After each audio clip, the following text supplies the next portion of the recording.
I saw Fury today, so I'll just jump in with Fury. Okay.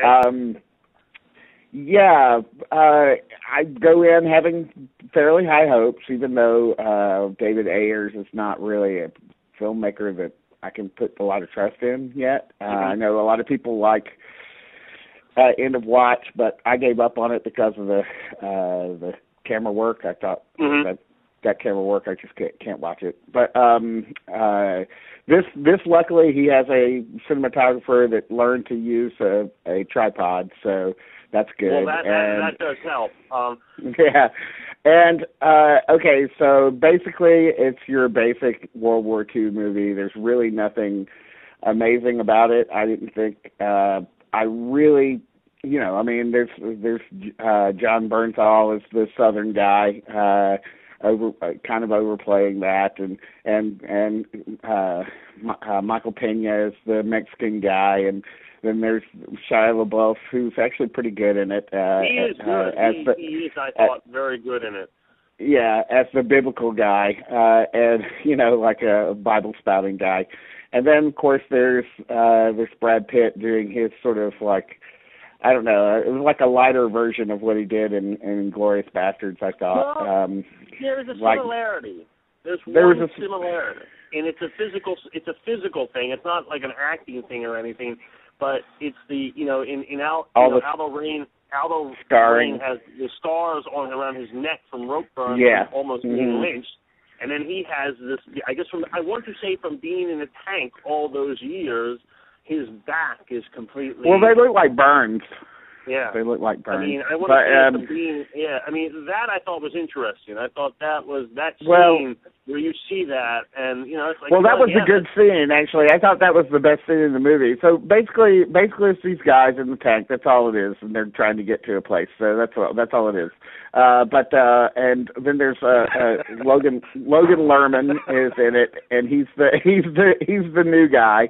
Logan Lerman is the new guy, and that's where I thought the movie really fell down. Was I thought that this would be a better movie if it was all just tough guys who've been battle scarred and are totally in it all, but they have to put in one sort of for the audience to be like this.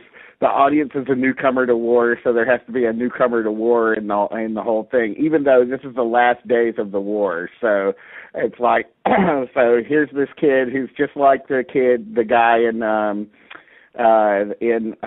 Saving Private Ryan. Yeah, I was going to say, so is he Jeremy Davis? He's Jeremy Davies in Saving Private Ryan, who's been trained as a typist and has never fired a gun. And so I was already like, okay, bah. And then the whole movie just hangs its whole thing on this character, like this character learning that war is horrible and that killing is necessary and all this blah. Why? Who cares? Like, why do we have to do this? Why do we have to see this?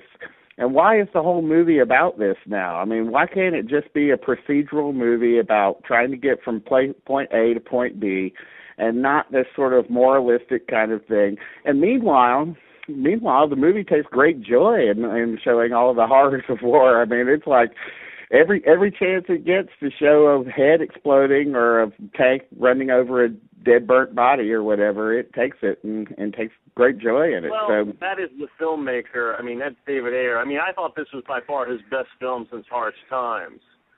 I thought this was the first. I didn't see that, but you see, I think it goes with the grittiness. I mean, let me ask you this. Did he direct the movie earlier this year with Schwarzenegger, Sabotage? I think so. I don't think so. Did he? I don't know. I think that was him. I think he did. I want to say something about that because everyone said how gritty Sabotage was. I go, no. Even though it's David Ayer and he's very good with his the cops and everything, even something like mundane as Street Kings, Sabotage just looked cheap, not gritty. I mean, I know people want to, gritty can be a euphemism for that. No, I mean, Sabotage just looked cheap. Looked really poorly made. Well, I mean, Fury didn't look cheap. Fury looked beautiful. Fury looked absolutely stunningly beautiful. I did not have a problem because I don't think it glorified war. I just showed you it was nothing glorious about it. It was just, I thought it was a nice. I don't know though. I mean, it gets into pretty Sergeant Rock territory at the end of the movie. I mean, it's like it's pretty Sergeant Rock. Sergeant Fury, whatever you want to say. You know that, especially the very end, is that would have happened. I mean, I'm sorry. Well, I mean, why are they going? There are only 5 guys. Okay, so there are only 5 guys. Why are they going into a fight like this when they know it's the last days of the war anyway? So, I mean, I just don't understand why they were willing. Well, they did not. Even though they knew the war was winding down and the Germans were on the run, they still they could not surrender. It's not like they certainly knew that that the Germans were having to rely on kids because they see the kids coming out and they're not. No, that's very true because the Fuhrer had issued that thing that everyone has to go fight. You know, they put everyone in that they could into battle. I mean, they sent the Hitler Youth into battle. I had no problem with the depictions or anything. I had very little problems with the movie. I actually thought it was, the first good World War II movie I've seen in quite some time. That wasn't. I just thought it was. Yeah. You didn't think it was too long though? I mean, it's like it's 2 hours and 20 minutes long, and then it has this end credit sequence. It has an end. 2.5 hours long. And let me tell you something, my friend. And I did not thankfully eat before the movie. If I had eaten before that movie, the bowel movement I had in the halfway mark would have been far better than the movie.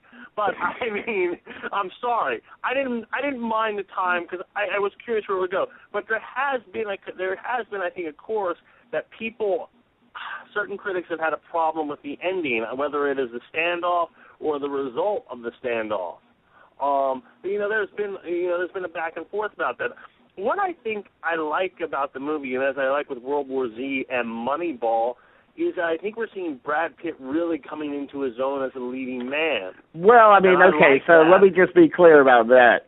Brad Pitt's great in it. He's the highlight for me. He's the highlight of the movie. I mean, he is just perfect for this kind of role, and it's his presence in it that actually makes you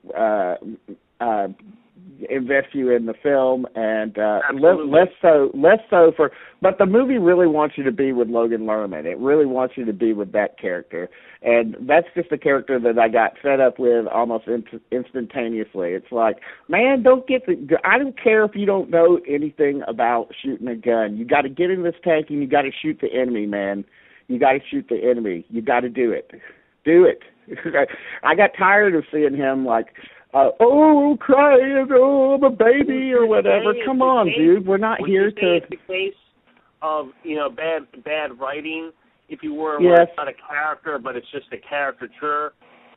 It is, and it's just boring. It's like it's stuff that we've seen before, and I don't need to see it again. And it recalls other movies and stuff. I'm just not interested in it.